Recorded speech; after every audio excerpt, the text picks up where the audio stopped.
मेरा नाम सोना है। आज मैं आपको अपनी कहानी बताने जा रही हूँ। यह कहानी मेरे और मेरे जीजा के बीच की है। पूरी कहानी सुनने से पहले कृपया चैनल को सब्सक्राइब कर लीजिए ताकि हर रोज़ मज़ेदार कहानियाँ मिलती रहें। तो चलिए दोस्तों, सीधे कहानी पर आते हैं। कैसे कैसे और क्यों हुआ था। मेरी दीदी की शादी पिछले साल हुई है। मेरी जीजाजी और दीदी दोनों जयपुर में रहते हैं। मैं इंदौर में अपनी मम्मी के साथ रहती हूँ। पहले तो हम दो बहन थी, तो घर में अब अकेली अपने मम्मी पापा के साथ रहती हूँ।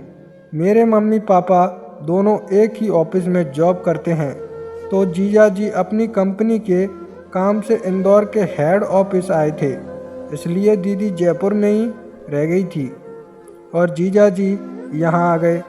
तो मुझे मौका मिल गया जीजाजी के साथ टाइम स्पेंड करने के लिए। मम्मी पापा सुबह 8 बजे ही घर से चले जाते थे और वह वापस 7 बजे आते थे। तब तक मैं और जीजाजी दोनों घर में ही रहते थे। ऑफिस का काम वो 1 बजे तक कर लेते थे और एक दिन छोड़कर एक दिन उनको जाना होता है। कुछ ट्रेनिंग थी, इसलिए तो एक दिन की बात है। हम दोनों ही बात कर रहे थे, तो जीजाजी ने मुझे पूछा कि आपका कोई बॉयफ्रेंड है, तो मैंने कह दिया नहीं है। उन्होंने कहा फिर तो आपको आज तक कोई छुआ नहीं होगा। मैंने कहा नहीं, आज तक किसी ने भी मेरे किसी भी अंग को नहीं छुआ।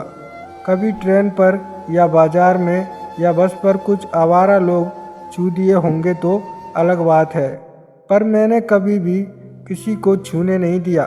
जीजाजी बड़े ही हॉट और स्मार्ट हैं, तो उनकी तरफ बार बार मैं आकर्षित भी हो रही थी, क्योंकि इससे पहले मैंने कभी भी किसी लड़के के साथ अकेली और एक घर में एक कमरे में और एक बेड पर नहीं लेटी थी। तो मुझे भी हल्का हल्का सा शुरू हो रहा था। तो मैंने भी पूछा कि क्या आपने दीदी के अलावा किसी और लड़की या औरत के साथ मस्ती किया है?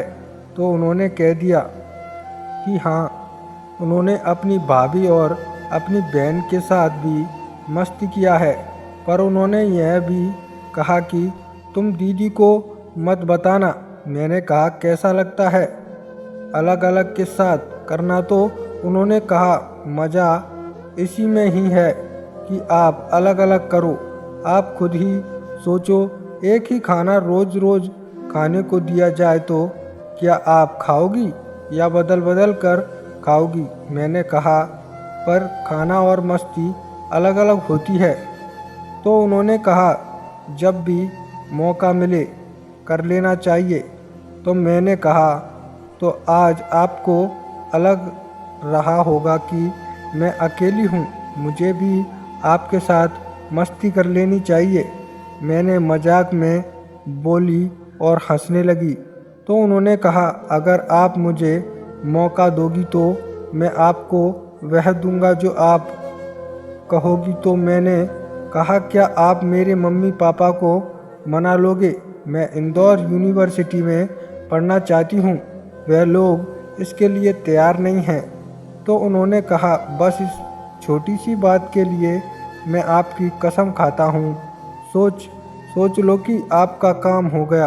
सच तो यह है कि मैं खुद भी चाह रही थी कि क्योंकि मेरी तो दो सहेली पिछले महीने अपनी एडमिशन करवाई है और वह भी अपने जीजाजी से ही।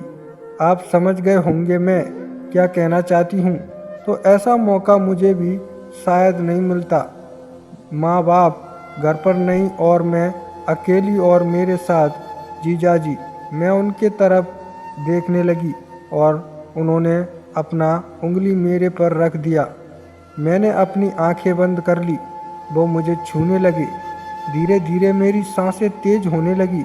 अब उन्होंने मुझे खींचकर अपने करीब ले आए और मैं सीधी थी। मेरी सांसें और धड़कन तेज चलने लगी।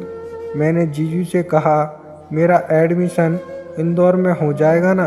उन्होंने कहा हो जाएगा, मैं तुम्हारा सपना पूरा कर दूंगा। तभी मैंने भी कह दिया अब कोई दिक्कत नहीं है। फिर जीजू के साथ हमने पहले नाश्ता किया और फिर थोड़ी देर बाद खाना खाई। मुझे जो जो पसंद था सभी खाया। फिर मेरा पेट भर गया, जीजू का भी मन भर गया। हम दोनों एक साथ खाना खाकर मस्त हो गए। फिर जीजू मेरा एडमिशन मम्मी पापा को बोलकर इंदौर में करा दिए। मैं बहुत खुश हो गई। मैंने जीजू से कह दिया जब कभी मन हो साथ में खाने का तो बोल दीजिएगा, खाना खा लेंगे साथ में। मैंने जीजू का भरपूर साथ दिया और उसे खुश कर दिया। तो आज की कहानी आपको कैसी लगी? कमेंट बॉक्स में ज़रूर अपनी राय दें। धन्यवाद।